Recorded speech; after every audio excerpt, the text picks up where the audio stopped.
क्योंकि हर एक सीरीज से पहले या किसी भी टूर्नामेंट से पहले फैंस एक एक प्लेयर ढूंढ लेते थे और उसके लिए जस्टिस मांगने लगते थे कि justice for Sanju Samson, justice for Rinku Singh या जस्टिस फॉर ईशान किशन। ईशान किशन ने सैयद मुश्ताक अली ट्रॉफी में झारखंड को जिताया भी और अच्छे खासे रन भी बनाए। उन्होंने 517 रन पूरे टूर्नामेंट में बनाए, वो भी 57 के एवरेज और 197 के स्ट्राइक रेट के साथ, जो कि काबिले तारीफ है।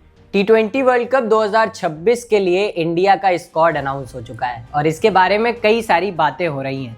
क्यों? क्योंकि हर एक सीरीज से पहले या किसी भी टूर्नामेंट से पहले फैंस एक एक प्लेयर ढूंढ लेते थे और उसके लिए जस्टिस मांगने लगते थे कि justice for Sanju Samson, justice for Rinku Singh या जस्टिस फॉर ईशान किशन।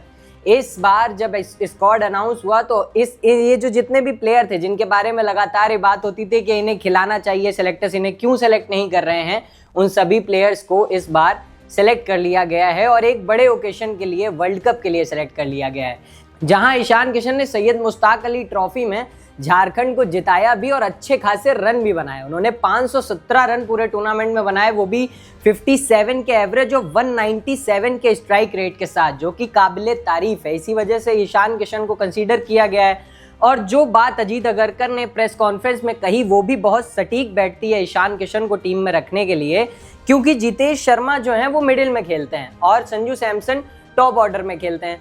तो संजू सैमसन का लाइक टू लाइक रिप्लेसमेंट चाहिए था और ईशान किशन वो लाइक टू लाइक रिप्लेसमेंट हैं। वो भी ओपनिंग करते हैं, संजू सैमसन भी ओपनिंग करते हैं।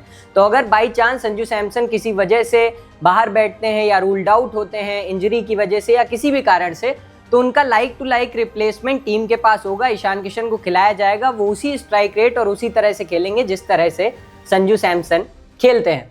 और भी कई लोगों को मौका मिला, संजू सैमसन को भी मौका मिला और गिल को बाहर बैठा दिया गया है, जो कि सबसे खास बात थी, क्योंकि लगातार ये लग रहा था कि BCCI मैनेजमेंट और बाकी जितने सेलेक्टर्स थे वो शुभमन गिल से अलग ही मोहब्बत दिखा रहे थे। बार बार शुभमन गिल को रखना, बल्कि शुभमन गिल का जो एवरेज था T20 में वो 28 का था और उन्होंने पिछली 10 इनिंग में सिर्फ 180 रन बनाए थे। तो इस वजह से शुभमन गिल का वर्ल्ड कप की टीम में होना समझ नहीं आ रहा था। मगर जिस तरह से लगातार कंसीडर कर रहे थे, वाइस कैप्टन बना दिया था, पहले अक्षर पटेल को कंसीडर किया और उसके बाद शुभमन गिल को वाइस कैप्टन बना दिया, तो लग रहा था कि शुभमन गिल को शायद वर्ल्ड कप के लिए तैयार कर रहे हैं। मगर एक चीज जो अच्छी इस बार लगी है वो ये है कि शुभमन गिल को बाहर बैठाया गया। एक गलती की गई थी मगर उसे तुरंत सॉल्व भी कर लिया गया। ये नहीं सोचा गया कि फैंस क्या बोलेंगे या मीडिया में क्या उसकी बातचीत होगी कि आप कंसीडर कर रहे थे, फिर क्यों उनको खिलाया था और उसके बाद वर्ल्ड कप में भी सेलेक्ट नहीं किया। उसको सोचते बगैर उन्होंने शुभमन गिल को बाहर बैठा करके संजू सैमसन को खिलाया है और उनकी रिप्लेसमेंट के लिए ईशान किशन को मौका दिया। और ईशान किशन को मौका मिलने से एक बात ये भी साबित हो गई है कि अगर आप डोमेस्टिक में अच्छा परफॉर्म करते हैं तो आपको मेन टीम में ज़रूर जगह मिलेगी और बड़े ओकेशन के लिए मिलेगी। वर्ल्ड कप कोई छोटा टूर्नामेंट नहीं है। जितनी सारी बातें हो रही थी लगातार के ईशान किशन ने अब तो रन बना के दे दिए हैं, अब तो वो लगातार परफॉर्म कर रहे हैं, तो उनको क्यों आप कंसीडर नहीं कर रहे हैं। श्रेयस अय्यर के लिए पहले हुई जब उन्हें रखा भी नहीं गया था वर्ल्ड कप में, मगर ईशान किशन को इस बार रखा गया है और ये स्टेटमेंट भी पूरी तरह से जस्टिफाई होता है कि आगे अगर कोई भी प्लेयर डोमेस्टिक में परफॉर्म करता है तो उसे मेन टीम में मौका ज़रूर दिया जाएगा। उसके अलावा संजू सैमसन को भी रखा गया है क्योंकि उन्हें सिर्फ एक मौका मिला था पिछली T20I सीरीज़ में और उन्होंने उस मौके को बुना, अच्छा स्ट्राइक किया, अच्छे रन बनाए और उसके बाद तुरंत उन्हें वर्ल्ड कप की टीम में भी रख लिया गया। तो ये टीम बहुत अच्छी, बहुत स्ट्रॉन्ग नज़र आ रही है क्योंकि कहीं पर भी कोई प्रॉब्लम नज़र नहीं आ रही। सूर्य कुमार यादव के कुछ रन नहीं आ रहे हैं, उसके बारे में लगता है कि आगे चल करके चीज़ें ठीक हो जाएंगी क्योंकि जैसे वो कैप्टेंसी कर रहे हैं तो ये सारे सवाल उड़ जाते हैं कि वो रन बना रहे हैं कि नहीं बना रहे हैं, क्योंकि जिस तरह से वो कैप्टेंसी कर रहे हैं वो लगातार T20I क्रिकेट को इंडिया में अप लेकर के जा रहे हैं, जो कि बड़ी बात है। तो इस वजह से उनके रन की ज़रूरत भी नहीं पड़ रही है। ऊपर अभिषेक शर्मा जिस इंटेंट से खेलते हैं, संजू सैमसन जिस इंटेंट से खेलते हैं और नीचे शिवम दुबे आपके पास है, रिंकू सिंह को भी रखा गया है टीम में, तो वो आपको काम करके दे देंगे अगर सूर्य कुमार के रन नहीं भी आते हैं तो भी। आइए आपको बताते हैं किन किन प्लेयर्स को सेलेक्ट किया गया और पूरा इंडियन स्क्वाड इस बार T20 वर्ल्ड कप के लिए क्या रहने वाला है। तो जो पहले नाम आए हैं वो अभिषेक शर्मा, फिर संजू सैमसन जो कि ओपनिंग करने उतरेंगे, उसके अलावा तिलक वर्मा का नाम है, सूर्य कुमार यादव, हार्दिक पांड्या, शिवम दुबे, अक्षर पटेल, रिंकू सिंह का भी नाम इस बार टीम में है, जसप्रीत बुमराह, हर्षित राणा, अर्शदीप सिंह, कुलदीप यादव, वरुण चक्रवर्ती, वॉशिंगटन सुंदर को भी रखा गया है क्योंकि वो अक्षर पटेल का लाइक टू लाइक रिप्लेसमेंट है। अगर अक्षर पटेल इंजर्ड होते हैं या कुछ होता है तो वॉशिंगटन सुंदर को इसलिए रखा गया है उसके अलावा एक अहम नाम ईशान किशन। अब मुझे क्या लगता है कि इनमें से प्लेइंग 11 क्या रहने वाली है और क्या रहनी चाहिए, क्योंकि जिन प्लेयर्स को सेलेक्ट किया गया है उनको मुझे लगता है कि यूज़ करना चाहिए, जिन्हें बहुत दिनों के बाद इंटरनेशनल में मौका दिया जा रहा है या इतने बड़े टूर्नामेंट में मौका दिया जा रहा है। मेरे हिसाब से प्लेइंग 11 जो रहने वाली है इंडिया की वर्ल्ड कप में, वो पहले ओपनिंग करने के लिए अभिषेक शर्मा और संजू सैमसन पिच पर उतरेंगे, उसके बाद सूर्य कुमार यादव, उसके बाद तिलक वर्मा, फिर हार्दिक पांड्या, शिवम दुबे, फिर रिंकू सिंह। रिंकू सिंह इसलिए क्योंकि रिंकू सिंह से ज़्यादा अच्छा फिनिशर मुझे इस पूरी टीम में नज़र नहीं आ रहा है, क्योंकि जिस स्ट्राइक रेट से रिंकू सिंह खेलते हैं, जिस तरह से खेलते हैं, अगर कहीं भी टीम फंसती है तो वो बहुत अच्छे से स्ट्राइक कर सकते हैं और उनको खिलाने से आपको डेप्थ मिल जाती है बैटिंग के अंदर, क्योंकि वो नीचे आकर के उस तरीके की बल्लेबाजी कर सकते हैं जिस तरीके की बल्लेबाजी टॉप ऑर्डर बैट्समैन कर सकते हैं।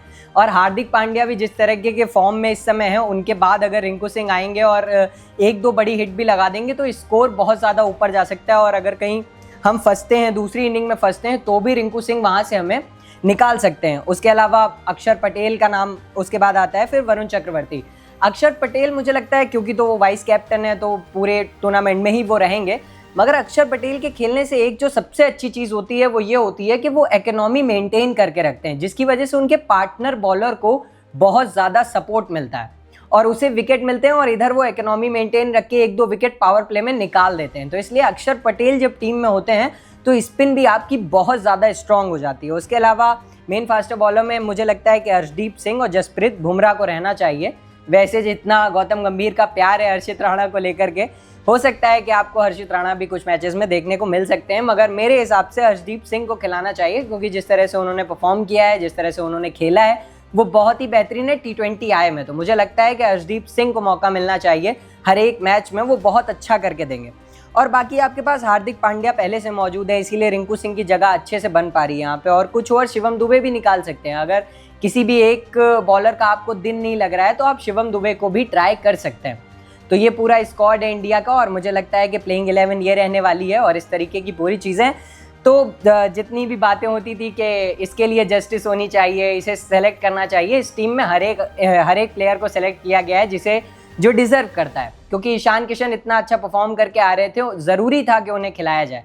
क्योंकि जो स्टेटमेंट आप प्रेस कॉन्फ्रेंस में देते हैं कि डोमेस्टिक में जो बेहतर करेगा उसे हम खिलाएंगे, बड़े प्लेयर्स को डोमेस्टिक में खेलना चाहिए, तो ये बहुत बेहतर हुआ है कि ईशान किशन को इस टीम में रखा गया है। और उसके अलावा ये पूरी टीम जो नज़र आ रही है, जो पूरा स्क्वाड नज़र आ रहा है, अगर कोई चोटिल भी होता है या कोई और इशू भी आता है तो उसका like to like replacement India के पास है। तो मुझे लग रहा है कि वर्ल्ड कप इंडिया फिर से एक बार जीतने वाला है और इस वर्ल्ड कप को डिफेंड करने वाला है वो, और पूरी दुनिया में ये बताने वाला है कि वो चैंपियन था, है और रहेगा। क्योंकि जिस तरीके की टीम दिख रही है और जिस तरीके का इंटेंट टीम इंडिया का दिख रहा है, जैसे अभिषेक शर्मा ऊपर खेलते हैं, हार्दिक पांड्या जिस एटीट्यूड से खेलते हैं, टीम पूरी बहुत बेहतरीन नज़र आ रही है। बॉलिंग यूनिट भी स्ट्रांग है, बैटिंग भी स्ट्रांग है, तो एक अलग रंग में इंडिया नज़र आने वाली है इस वर्ल्ड कप में। और हम उम्मीद करते हैं कि वर्ल्ड कप हम जीतें, और जिन भी प्लेयर्स को बहुत दिनों बाद मौका मिला है वो इस मौके को बुने और बेहतरीन तरह से परफॉर्मेंस दें।